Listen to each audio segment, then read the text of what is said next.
Hello అండి. Welcome to our channel సరే story time. ఈరోజు చెప్పబోయే కథ ప్రాణసఖి. కథలోకి వెళ్ళిపోయే ముందు తప్పకుండా లైక్ చేసి కామెంట్స్ ఇచ్చి సబ్స్క్రైబ్ చేసుకోండి ఫ్రెండ్స్. ఇక కథ చూద్దాము. ప్రాణసఖి 56 ఎపిసోడ్. ఐష్ రిషి కోసమే అలారం పెట్టుకొని మరీ లేచింది. ఫ్రెష్ అయింది. మొదట రిషి ఫేస్ని చూడాలని వాష్రూమ్కి వెళ్ళి ఫ్రెష్ అయి బయటకు వచ్చేసరికి సీతాలు కాఫీ తీసుకొచ్చి డోర్ కొట్టింది. ఎవరు డోర్ కొడుతున్నారు, ఎవరై ఉంటారు, ఎవరు అని అడిగింది. ఐష్ అడిగింది వినిపించలేదు సీతాలకి. అందుకే మళ్ళీ డోర్ కొట్టింది. ఎవరు అనేది చెప్పపోయేసరికి కోపం వచ్చి ఎవరు అంటూ పెద్దగా అరిచింది. ఐష్ ఏదో అన్నది వినిపించింది, కానీ ఏమన్నదో అర్థం కాలేదు. అందుకే మళ్ళీ కొట్టింది సీతాలు. ఐష్ కోపంగా డోర్ తీసింది. బయట ట్రే పట్టుకొని నిలబడింది సీతాలు.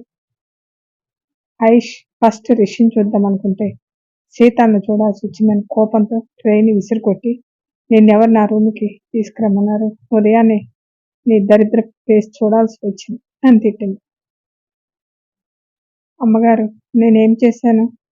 మీ మమ్మీ గారు తీసుకెళ్ళమంటేనే కదా నేను వచ్చాను అన్నది సీతాలు. నేను రూమ్లో నుంచి ఎవరో గొంతు చించుకొని మరీ వచ్చాను కదా, నేను వచ్చానని చెప్పి సావచ్చు కదా. మొదట రిషి ఫేస్ని చూడాలనుకున్నా. మీరు చూడాలనుకున్నా రిషిబాబు గారు ఇంట్లో ఉండాలి కదా అమ్మగారు. రిషి ఇంట్లో లేడా? ఇంత ఉదయాన్నే ఎక్కడికి వెళ్ళాడు? జాగింగ్కి వెళ్ళాడా అడిగింది. రిషిబాబు రాత్రే బయటికి వెళ్ళారమ్మాయి గారు. ఏంటి, రాత్రి వెళ్ళాడా? ఎక్కడికి అని అడిగింది. అదేంటి అమ్మాయి గారు, అవని అమ్మాయి గారు లేరు కదా, రిషిబాబుకి నిద్ర పట్టుండదు, అందుకే రాత్రే అవని అమ్మాయి గారి దగ్గరికి వెళ్ళుంటారు అనుకుంటా. ఆ మాట వినగానే మమ్మీ అంటూ పెద్దగా పిలిచింది ఐష్. కింద ఉన్న కాత్యాయని ఉలిక్కిపడి, బేబీకి ఏదో కోపం వచ్చింది, అందుకంత కోపంగా పిలిచింది అని గబగబా వెళ్ళింది. సీతాలు కింద పడి పగిలిపోయి ఉన్న కప్ప ముక్కలు ఏరే ట్రైలో పెడుతుంది. సౌదామి వచ్చి, ఏమైంది సీతాలు, కప్పెందుకు పగిలింది అని అడిగింది. నేనే పగలగొట్టానంటూ పొగరగా చెప్పింది ఐష్. ఏమైంది బేబీ, కాఫీ నచ్చలేదా అని అడిగింది. కాఫీ కాదు, రిషి ప్రవర్తన నచ్చలేదు. రిషి ఏం చేశాడు? ఐష్ ఇంకా రూమ్లో నుంచి బయటికి రాలేదు కదా, అసలు రూమ్లో ఉంటేనే కదా బయటికి రావటానికి అని కోపంగా దిండు విసిరేస్తూ చెప్పింది. ఏంటి బేబీ నువ్వు అనేది? రిషి రూమ్లో లేడా? నీకెలా తెలుసు? నువ్వు వెళ్ళి చూసావా? నేను చూడకుండానే మీ సర్వెంట్ రిషి రాత్రి ఎక్కడికో వెళ్ళాడని చెప్పింది. ఏంటి ఐష్ నువ్వు అనేది? రిషి రాత్రి బయటికి వెళ్ళటం ఏంటి అని సీతాల వైపు కోపంగా చూస్తూ, నువ్వేనా చెప్పింది? రిషి బయటికి వెళ్ళటం చూసావా అని అడిగింది సౌదామి. చూశానమ్మగారు, అదే చెప్పాను. మీ కొడుకు మీ కోడల దగ్గరికి వెళ్ళాడంట. ఒక్క నైట్ కూడా వదిలిపెట్టి ఉండలేను తాను. నన్ను ఎలా పెళ్లి చేసుకుంటాడు? నాకెందుకు రిషి మీద ఆశలు కలిగేలా చేశారు? ఆయుష్, రిషి రాత్రి బయటికి వెళ్ళింది నిజమే అయితే రిషి అవని దగ్గరకు వెళ్ళి ఉండడు, ఏదైనా పని మీద వెళ్ళుంటాడు. అప్పుడప్పుడు అలా వెళ్ళటం రిషికి అలవాటు. అవునా? అయితే ఫోన్ చేసి ఎక్కడున్నారు అడగండి అన్నదే ఐష్. అయ్యో ఎందుకు ఐష్, వస్తాడు కదా అని అన్నది సౌదామి. లేదంటే ముందు రిషికి కాల్ చేసి రాత్రి ఎక్కడికి వెళ్ళాడో నా ముందే అడగండి. సౌదామికి కూడా రిషి అవని దగ్గరికి వెళ్ళాడేమని అనుమానం వచ్చింది. రాత్రి పనిచేసి ఎప్పుడు పడుకున్నాడో ఏంటో ఐష్, నేను తర్వాత అడుగుతాడే అన్నది. లేదంటే నాకు ఏదైనా ఇప్పుడే తెలియాలి, మీరు చేస్తారా లేదా అని కాత్యాయని వైపు సీరియస్గా చూసింది ఐష్. సౌదామిని చూస్తే తెలుస్తుంది కదా, చేసి అడుగు అని అన్నది కాత్యాయని. అయ్యో, నేను ఇప్పుడు కాల్ చేస్తే అవని దగ్గర ఉన్నానని చెప్తే అప్పుడు ఐష్ రుద్ర తాండవం చేస్తుందేమో అని ఆలోచిస్తూ ఉంటే అమ్మగారు, చిన్నయ్య గారు వచ్చారంటూ సీతాలు పిలిచింది. అమ్మయ్య, బ్రతికిపోయాను అని అనుకొని, అదిగో రిషి వచ్చాడంట అంటూ కిందకి వెళ్ళింది సౌదామి. వాట్ ఈస్ దిస్ మమ్మీ, ఎవరిని ఇష్టపడి చేసుకోలేదన్నారు, ఇప్పుడు చూస్తే పెళ్ళం కోసం వెళ్ళాడు అంది ఐష్. రిషి ఎక్కడికి వెళ్ళాడు? కిందకి వెళ్తే తెలుస్తుంది కదా, రా వెళ్దామని కిందకు వచ్చారు. రిషి రాత్రి చెప్పకుండా ఎక్కడికి వెళ్ళావు అని అడిగింది సౌదామిని. జానకమ్మ గారు వచ్చి, అదేం ప్రశ్న సౌదామిని, పెళ్ళాం పుట్టింట్లో ఉంది కదా, రాత్రి నిద్ర పట్టి ఉండదు, అందుకే నీ దగ్గరకు వెళ్ళి ఉంటాడు, అంతే కదా రిషి. మీరు ఊరుకోండి అత్తయ్య గారు, నా కొడుకు అలా ఏమీ చేయడు. పెళ్లి కానంత వరకు నీ కొడుకు సౌదామిని, పెళ్ళి అయిన తర్వాత నీ కోడలకి మొగుడవుతాడు, ఇంతకు ముందులా మన ఇష్ట ప్రకారం ఉండాలని అనుకోవటం తప్పు అవుతుంది. మీరు నీతులు బాగానే చెప్తారు అత్తయ్య గారు, కానీ మీరు పాటించరు. సౌదామిని, ఏంటి నువ్వు అనేది? నేను పాటించకపోవటం ఏంటి? నువ్వే విషయంలో అలా అంటున్నావు? మీ అబ్బాయి గారు ఇప్పటికి మీ మాట వినేలా చేసుకుంటున్నారు కదా. మేము ఆనంద్కి ఇష్టం లేని కష్టమైనవి ఏమీ అడగలేదు, ఇక మీదట కూడా అడగవు అని మీరు అనుకుంటున్నారు. కానీ కొన్ని విషయాలు ఆనంద్కి నచ్చకపోయినా మీకోసం చేస్తూ ఉంటారు. అవేంటో చెప్పు సౌదామిని, ఈసారి అడగమన్నారు. జానకమ్మ గారు అలా అడగగానే ఆనంద్కి అలా ఎప్పుడూ అనిపించలేదు. ఏదో చెప్పాలని చెప్పింది.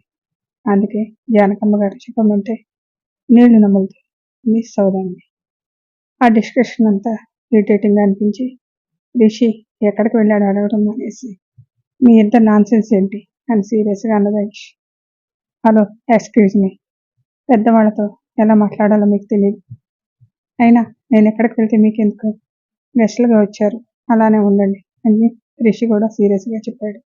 అదేంటి రిషి, ఇంటికి వచ్చిన వాళ్ళతో ఇలానే మాట్లాడేది అని కోపంగా అన్నారు సౌదామిని. గెస్ట్లా ఉండకుండా నా విషయంలో జోక్యం చేసుకుంటే నాకు కోపం వస్తుంది మమ్మీ. నాకు ఆఫీస్కి టైం అవుతుంది, నేను వెళ్ళి రెడీ అవుతానని పైకి వెళ్ళాడు. చా, ఎక్కడికి వెళ్ళాడో చెప్పకుండా వెళ్ళాడు అని కోపంగా పైకి వెళ్ళింది ఐష్. జానకమ్మ గారు కూడా వెళ్ళారు. ఏంటి సౌదామిని, రిషికి అవని అంటే ఇష్టం లేదన్నా, మరి ఇదేంటి అని అడిగింది అత్తయ్యని. నేను నిజమే చెప్పాను కదా అత్తయ్యని, అవనితో సరదాగా మాట్లాడటం నేను ఎప్పుడూ చూడలేదు. ఏదో విషయంలో ఎప్పుడు గొడవ పడుతూనే ఉంటాడు. అలా నీ ముందు చేస్తూ ఉంటారేమో. మీ మాట నమ్మి నేను అనవసరంగా ఇక్కడికి వచ్చాను అనుకుంటా అని నిష్ఠూరంగా అన్నది అత్తయ్యని. అలా మాట్లాడక అత్తయ్యని, నేను చెప్తుంది నిజమే. రిషికి అవని మీద అంత ప్రేమ లేదు. అది నువ్వు అనుకుంటే సరిపోతుంది. లేదని మాకు నిరూపించు, అప్పుడు ఇక్కడ ఉంటాం. లేదంటే బేబీని తీసుకొని వెళ్ళిపోతాను. రిషికి అవని మీద ప్రేమ లేదని ఎలా నిరూపించండి నువ్వే చెప్పు. అదే నేను చేస్తానన్నది సౌదామిని. మేము ఉన్నన్ని రోజులు అవని ఇంటికి రాకూడదు. అలా రాకుండా ఉంటే రిషికి అవని మీద ప్రేమ లేదని నేను నమ్ముతాను అన్నది కార్తయ్య. అది జరిగే పనేనా? రిషి అవనిని తీసుకురాకుండా ఉంటాడా అని ఆలోచిస్తుంటే, ఏంటి సౌదామిని ఆలోచిస్తున్నావు, అది జరగదా అని అడిగింది. అదేం లేదు కత్తయ్యని, అవని మీరు ఉన్నన్ని రోజులు ఇంటికి రాదు అని చెప్పింది. సరే చూస్తా కదా అని చెప్పి కత్తయ్యని వెళ్ళిపోయింది. సౌదామిని రిషి రూమ్కి. రిషి ఫ్రెష్ అయ్యి వచ్చి రెడీ అవుతూ ఉన్నాడు. రిషి, అప్పుడే ఫ్రెష్ అయ్యావా? మమ్మీ, ఏంటి ఇలా వచ్చారు, ఏమైనా చెప్పాలా? అదే రిషి, వాళ్ళు మన ఇంటికి వచ్చిన గెస్ట్లు, నువ్వు అలా మాట్లాడటం ఏమీ బాగలేదు. అదేంటి మమ్మీ, నేనేదో కావాలని వాళ్ళని అన్నట్లు మాట్లాడతావు? నువ్వు కావాలని అన్నావని కాదు రిషి, నువ్వు కనిపించకపోయేసరికి ఎక్కడికి వెళ్ళావని అడుగుతున్నావు. అందులో తప్పేముంది? నేను ఎక్కడికి వెళ్తే వాళ్ళకి ఎందుకు మమ్మీ? అడిగితే నువ్వు అడగాలి, అంతేకాని వాళ్ళు అడగటం ఏంటి? అదే నాకు నచ్చలేదు. సరే, ఆ విషయం వదిలే, నేను ఆ విషయం మాట్లాడటానికి రాలేదు. ఏ విషయం గురించి మాట్లాడాలి మమ్మీ, తొందరగా చెప్పు, ఆఫీస్కి లేట్ అవుతుంది. మీ డాడీ వెళ్ళారు కదా, చూసుకుంటారులే. నువ్వు లేటుగా వెళ్ళినా ఏం పర్వాలేదు. ఐష్ కూడా రెడీ అయ్యి రావాలి కదా. తను నాతో ఎందుకు మమ్మీ, తనని రమ్మని చెప్పండి, నేను ముందు వెళ్ళిపోతాను. అదేంటి రిషి, వెళ్ళేది ఒకే ఆఫీసుకి కదా, ఇద్దరు కలిసి వెళ్తే ఏమవుతుంది? నాకు తనతో వెళ్ళటం ఇష్టం లేదు మమ్మీ. అలా అంటే ఎలా రిషి, వాళ్ళు ఏమనుకుంటారు? ఉదయం నీ గురించి అడిగింది కూడా ఆఫీస్కి ఏ టైంకి వెళ్తావా అని కనుక్కోవటానికి. నువ్వు చూస్తే రూమ్లో కనిపించలేదు, అందుకే ఎక్కడికి వెళ్ళావని అడిగాను. నీకు అది తప్పుగా కనిపించింది. సరే మమ్మీ, నేను ఇప్పుడు వెళ్తాను, వెనక తనని రమ్మను, మరి డ్రైవర్ ఉంటాడు కదా, తీసుకొస్తాడు. రిషి చెప్పేది విను. అలా తనని వదిలేస్తే ఏమనుకుంటుంది? ఏదో నీ దగ్గర వర్క్ నేర్చుకుందామని వచ్చింది, మరి తనను తీసుకొని ఆఫీస్కి వెళ్ళాలి కదా. అలా డ్రైవర్కి తీసుకురమ్మని చెప్పటం ఏంటి? వాళ్ళకంత అవమానంగా ఉంటుంది అని అన్నది సౌదామిని. నువ్వు ఎంతసేపు వాళ్ళ గురించి ఆలోచిస్తావు, కానీ నీ కొడుకు గురించి అసలు ఆలోచించటం లేదు కదా మమ్మీ. అదేంటి రిషి అలా అంటావు? నాకు నీకన్నా ఎవరు ఎక్కువ కాదు, ఆ విషయం నీకు కూడా తెలుసు కదా. వాళ్ళకంత డబ్బు ఉండి కూడా నీ దగ్గర వర్క్ నేర్చుకోవాలని వచ్చిందంటే నువ్వంటే ఎంత ఇష్టమో అభిమానం అర్థం చేసుకో. వాళ్ళు నేను రమ్మంటే మన ఇంటికి వచ్చారు, వచ్చిన వాళ్ళని ఎంత అభిమానంగా చూసుకోవాలి. అందుకే కదా మమ్మీ, నువ్వు చెప్పావనే కదా నా రూమ్ వాళ్ళకి ఇచ్చాను. ఇంకేం చేయమంటావు? నువ్వేం చేయొద్దు. ఆయుష్ని తీసుకొని ఆఫీస్కి వెళ్ళి చాలు. రిషికి సౌదామిని బాధ పెట్టడం ఇష్టం లేక, సరే తొందరగా రెడీ అవ్వమని చెప్పు. లేట్ అయితే మాత్రం నేను వెళ్ళిపోతా, ముందే చెప్తున్నా అన్నాడు.